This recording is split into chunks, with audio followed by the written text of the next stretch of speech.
जो इंडिया के x coach हैं रवि शास्त्री जी, उन्होंने ये कहा है कि अभी जो सीरीज़ है उसमें विराट कोहली और रोहित शर्मा का परफॉर्मेंस बहुत मायने रखता है, क्योंकि 2028 में जो वर्ल्ड कप है उसमें वो उनके परफॉर्मेंस ही तय करेगी कि वो खेलेंगे कि नहीं खेलेंगे।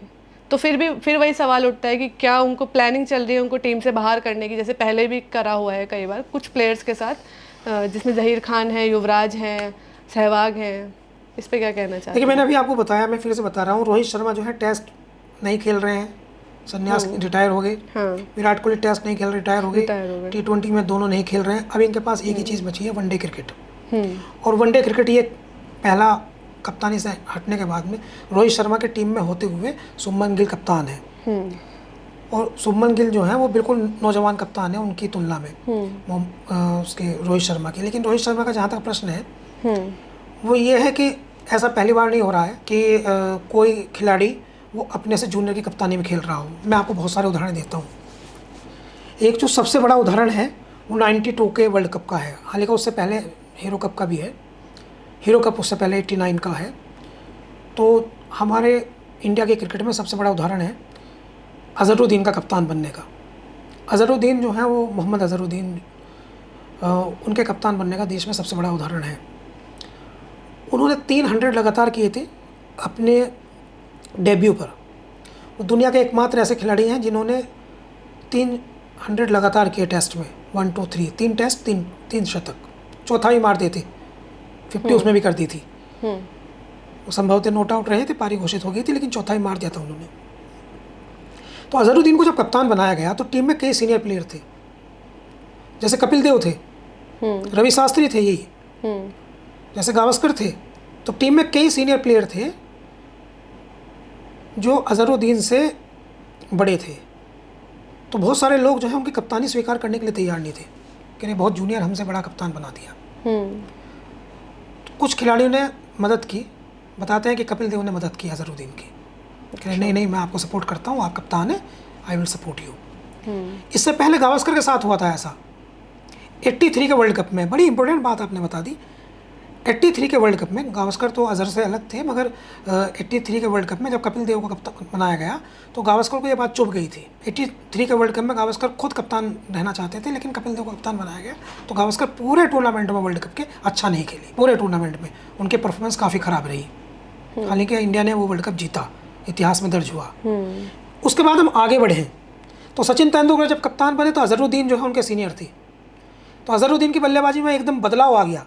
जो अजहर जो है वो उनकी बल्लेबाजी में जिम्मेदारी दिखती थी। जैसे ही तेंदुलकर कप्तान बने तो वही अजहर जो हैं वो आउट तो जल्दी नहीं होते थे, लेकिन तेज़ खेलने लगे। जैसे उन्होंने मोर देन अफ्रीका में एक 100 लगाया, डरबन में संभवतः, ठीक से अगर नाम नहीं याद है तो कन्फर्म अफ्रीका था, केप टाउन में।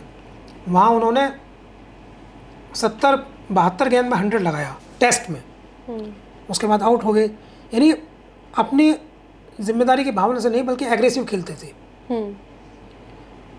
और धीरे धीरे जब ये आगे बढ़ा, जब सीनियर प्लेयर जो हैं वो, गांगुली जब कप्तान बने तो तेंदुलकर को उनकी कप्तानी में खेलना पड़ा।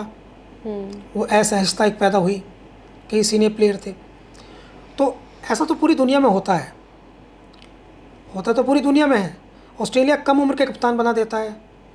एक कप्तान है वहाँ के बवूमा, अफ्रीका के। ये एक काफ़ी इंटरेस्टिंग है कि वहाँ अश्वेत खिलाड़ी जो हैं उनको रिजर्वेशन है टीम में खेलने का, तो उनके यहाँ रिजर्वेशन है कप्तान बनाने का। तो बवूमा जो है इस समय कप्तान है, अश्वेत खिलाड़ी हैं। तो उनके कप्तान बनने से बहुत सारे लोगों को आपत्तियाँ हुई। तो कप्तान बनने से आपत्तियाँ तो होती है, नो डाउट में। शुभमन गिल जो है उसमें प्रतिभा बहुत ज़्यादा है, खेलते बहुत बढ़िया हैं, और कप्तान बनते ही देखो उन्होंने अपनी जिम्मेदारी को बढ़िया से निभाया भी है। इंग्लैंड में बहुत डबल 100 किया, 200 किए, अब फिर 100 किया उन्होंने वेस्ट इंडीज़ के खिलाफ, 129। तो कप्तान बनते ही वो रन बहुत बना रहे हैं। तो शुभमन गिल की बल्लेबाजी में तो कोई फ़र्क पड़ा नहीं, बल्कि और बेटर हुई है। तो इस बात में तो कोई इशू नहीं है। लेकिन वो टेस्ट की बात है, ये वनडे की बात है। एक्चुअली जो फोकस है, जिनकी आपने सवाल पूछा रवि शास्त्री वाला, वो फोकस ये है कि जो फैन है, विराट कोहली सबसे बड़ा ब्रांड है इस समय। बिल्कुल, भारत में क्रिकेट का सबसे बड़ा ब्रांड विराट कोहली है। तो जो इस समय फ़ैन है उनका मेंटली भी ये है कि विराट कोहली वो जरूर वर्ल्ड कप खेले। रोहित शर्मा जो है उनके बहुत बड़ा फैन फॉलोइंग है, वो जरूर के वर्ल्ड कप खेले, भावनाएं हैं। तो ये जो सीरीज है ऑस्ट्रेलिया के खिलाफ, चूँकि इस सीरीज में बहुत अच्छे गेंदबाज ऑस्ट्रेलिया के पास है, पिच भी तेज़ है, और इसी से पता चल जाएगा रिफ्लेक्शंस किस तरह के हैं, फिटनेस किस तरह की है, और विराट कोहली और रोहित शर्मा की फिटनेस का लेवल से पता चल जाएगा कि ये वर्ल्ड कप खेलने तक जाएंगे या नहीं जाएंगे। हो सकता है कि ये इनका एक लाइफ का एक और टेस्ट हो, इस टेस्ट के बाद में इनका भविष्य तय होगा। ये रवि शास्त्री कह रहे हैं, बड़ा संकेत उन्होंने दिया है। हो सकता है कि इसमें परफॉर्मेंस की खराब रहे और उनको फिर भविष्य में चुना ना जाए। इनका लिटमस टेस्ट है।